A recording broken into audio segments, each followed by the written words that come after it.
पाठ 9 सर्वनाम प्रोनाउन। गांधी जी अत्यंत संकोची स्वभाव के थे।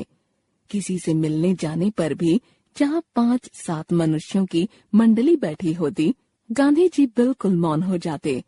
एक बार गांधी जी को विलायत में किसी सभा में भाषण देना था।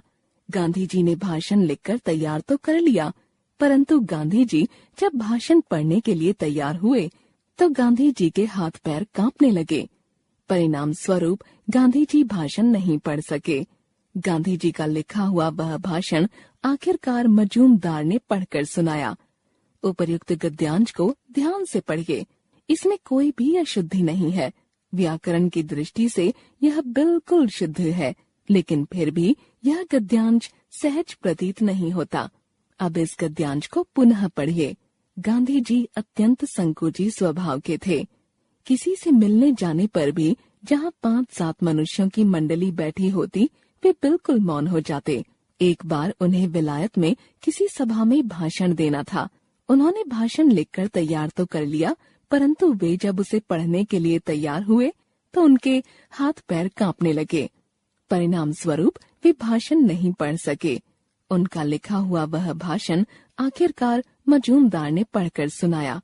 यह दूसरा गद्यांश पढ़ने में सहज प्रतीत होता है। इसमें और पहले गद्यांश में क्या अंतर है? यदि इस ओर ध्यान दें तो आप पाएंगे कि पहले गद्यांश में गांधी जी शब्द का प्रयोग बार बार हुआ है, जबकि दूसरे गद्यांश में गांधी जी के स्थान पर वे, उन्हें, उन्होंने, उनके, उनका आदि शब्दों का प्रयोग किया गया। ये शब्द संज्ञा गांधी जी के स्थान पर प्रयुक्त होने पर भी गांधी जी का स्पष्ट एहसास दिलाते हैं। ऐसे शब्दों को सर्वनाम कहते हैं। संज्ञा के स्थान पर प्रयुक्त होने वाले शब्द सर्वनाम कहलाते हैं। सर्वनाम का अध्ययन करते समय कुछ महत्वपूर्ण बातें ज्ञात होती हैं। सर्वनाम भाषा की सौंदर्य तथा सहजता को बनाए रखने में सहायक होते हैं। यह आपने ऊपर दिए गए उदाहरण से समझ ही लिया होगा। भाषा का प्रयोग जितना संक्षेप में किया जाए, उतनी ही भाषा प्रभावशाली होती है।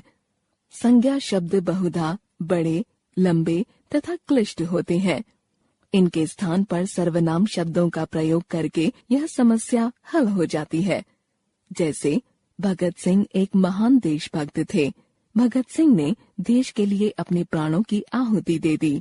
इन वाक्यों को इस प्रकार कहें तो वाक्य सुंदर और सरल प्रतीत होंगे। भगत सिंह एक महान देशभक्त थे। उन्होंने देश के लिए अपने प्राणों की आहुति दे दी। सर्वनाम का रूप लिंग परिवर्तित होने से नहीं बदलता। जैसे अमित एक अच्छा लड़का है, वह सबका आदर करता है। प्रिया एक अच्छी लड़की है, वह सबका आदर करती है।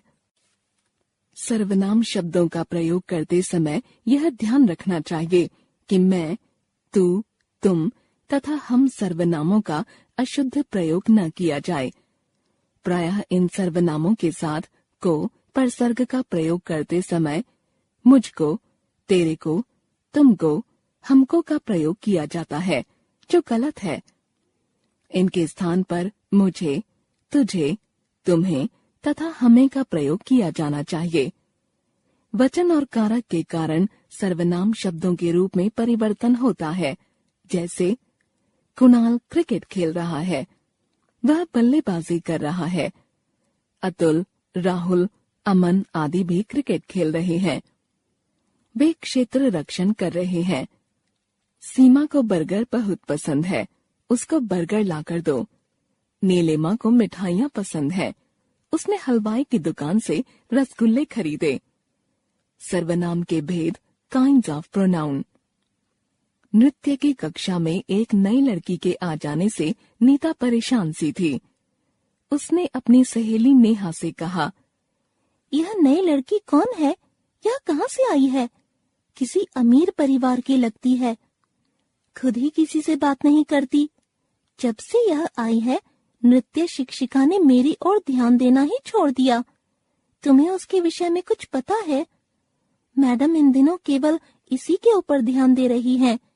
अरे, कहीं यह वही तो नहीं जिसे तुमने गत नृत्य प्रतियोगिता में हराया था?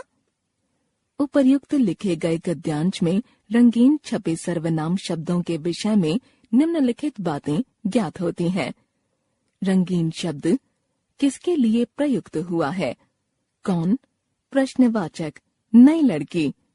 कहाँ? प्रश्नवाचक। अज्ञात स्थान।